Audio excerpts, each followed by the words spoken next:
श्री शिवाय नमस्तुभ्य महाराज।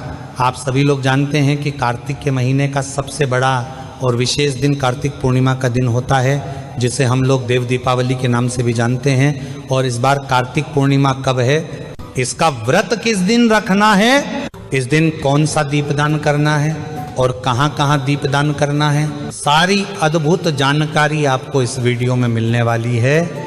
महाराज, दीपावली से भी बड़ा दिन माना जाता है देव दीपावली का, क्योंकि ये देवों की दीपावली होती है जिसे हम कार्तिक पूर्णिमा कहते हैं। और इस बार कार्तिक पूर्णिमा कब है हम ये जान लेते हैं। महाराज, कार्तिक पूर्णिमा की तिथि की शुरुआत 4 नवंबर मंगलवार को रात 10:37 से होगी और इसकी समाप्ति अगले दिन 5 नवंबर बुधवार को शाम 6:48 पर होगी। इस हिसाब से उदया तिथि के अनुसार 5 नवंबर 2025 को ही कार्तिक पूर्णिमा या देव दीपावली मनाई जाएगी। महाराज, इसी दिन कार्तिक पूर्णिमा का स्नान दान और व्रत किया जाएगा और यही दिन देव दीपावली का भी रहेगा।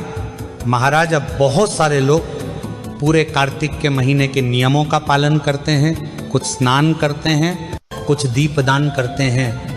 तो पूरे महीने में जो भी आपके स्नान दान में या दीपदान में कमी रहती है, वह पूरी कमी कार्तिक की पूर्णिमा के दिन पूरी होती है। तो कुछ बोर महाराज, इसी के साथ में अगर किसी ने पूरे कार्तिक के महीने में कार्तिक स्नान या दीपदान ना भी किया हो, पर अगर वह कार्तिक की पूर्णिमा के दिन इन जगहों पर दीपदान कर देता है तो उसको पूरे कार्तिक के महीने का फल यहाँ पर एक साथ मिल जाता है। महाराज, इसी के साथ में इस दिन सत्यनारायण भगवान की कथा भी सुनी जाती है और इसी के साथ में इस दिन जिसके घर में चावल और गाय के दूध की खीर बनती है, उस घर में कभी धन संपदा की कमी नहीं होती है। महाराज, इसी के साथ में इस दिन किया गया दान पुण्य भी कभी समाप्त नहीं होता है, क्योंकि यह देवों की दीपावली होती है, कार्तिक की पूर्णिमा होती है। तो इस दिन जो भी आप दान करेंगे, और आप किसी भी प्रकार का दान कर सकते हैं, चाहे वह धन का, तन का या किसी भी चीज का दान कर सकते हैं। महाराज, इसी के साथ में इस दिन सबसे बड़ा दान दीप दान माना जाता है। जैसे आप लोग दीपावली के दिन अपने घर को पूरा दीपक से रोशन करते हैं, वैसे ही आपको कार्तिक की पूर्णिमा के दिन भी रात्रि में अपने पूरे घर में दीपक जरूर जलाने चाहिए। कार्तिक पूर्णिमा या देव दीपावली के दिन विशेष रूप से आपको अपने घर के दरवाजे पर तुलसी जी के पौधे के पास में, अपने घर में पीने के पानी वाले स्थान के पास में और शिव मंदिर में जाकर जरूर दीपदान करना चाहिए। महाराज, इसी के साथ में इस दिन बेलपत्र, आंवला, पीपल, शमी के वृक्षों के नीचे जाकर दीपदान करने का बड़ा ही महत्व बताया जाता है। महाराज, यह दीपदान आपको कार्तिक पूर्णिमा के दिन शाम के समय प्रदोष काल में करना चाहिए। लगभग शाम को 6 बजे से लेकर रात 8 बजे के बीच में आपको यह दीपदान करना चाहिए।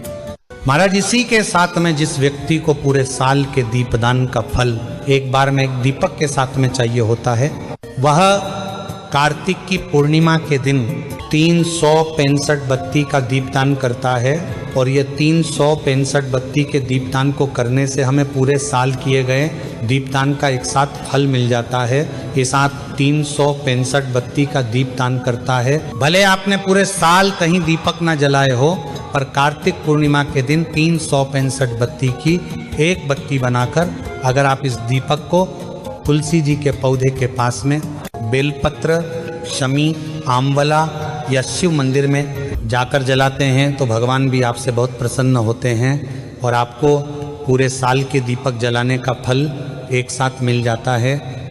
महाराज, इस बार कार्तिक पूर्णिमा 5 नवंबर 2025 के दिन है। इसी के साथ में इसके एक दिन पहले 4 नवंबर 2025 को बैकुंठ चतुर्दशी का दिन होता है, जिस दिन को भगवान शिव और भगवान विष्णु जी के मिलन का दिन कहा जाता है। और यह दिन हरिहर के मिलन का दिन भी होता है और बैकुंठ चतुर्दशी का दिन भी बहुत ही ज़्यादा खास और विशेष माना जाता है, क्योंकि इस दिन 14 दीपों का दान मध्य रात्रि में किया जाता है। और इस दिन भगवान विष्णु जी को चढ़ाई गई तुलसी शिव जी पर चढ़ती है और शिव जी की बेलपत्र भगवान विष्णु जी को चढ़ती आए। पूरे साल में सिर्फ यही एक ऐसा दिन माना जाता है जिस दिन शिवलिंग पर आप बेलपत्र चढ़ा सकते हैं, क्योंकि ये दिन हरि और हर का मिलन का दिन होता है। महाराज, अब हम आशा करते हैं कि आपको कार्तिक पूर्णिमा से जुड़ी हुई सारी विशेष जानकारी मिल गई होगी, पर अभी भी अगर आपके मन में कार्तिक पूर्णिमा या देव दीपावली से जुड़ा हुआ कोई प्रश्न है तो वह आप हमसे कमेंट करके पूछ सकते हैं। और आप हमारी ये वीडियो कहाँ से देख रहे हैं कमेंट में ज़रूर बताएं। श्री शिवाय, नमस्तुभ्यं महाराज।